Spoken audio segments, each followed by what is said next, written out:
Now we're going to go over the various equipment tools that are required to drill a hole in a slider.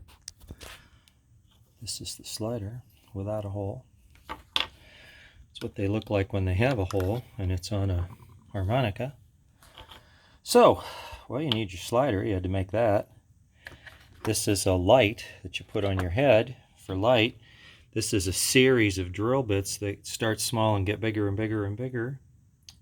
Start small, of course. This is a vernier caliper used to calibrate the exact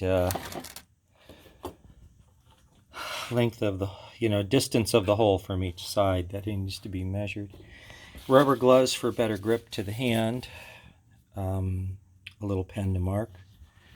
Set of gloves to hold the slider as you get to bigger drill bits, because you need that.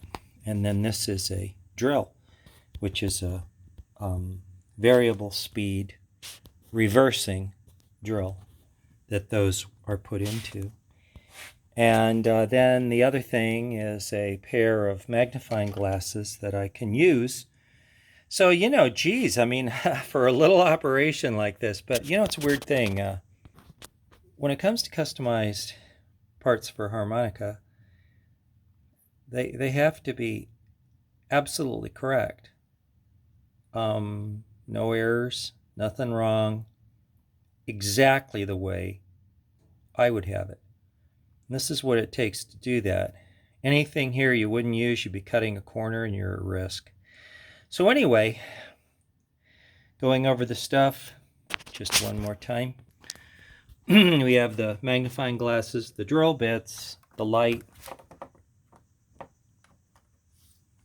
You always want the best light you can get. Rubber gloves, vernier caliper, the gloves to hold the unit when you start to drill bigger holes, your actual drill, and your little pen. That completes the materials.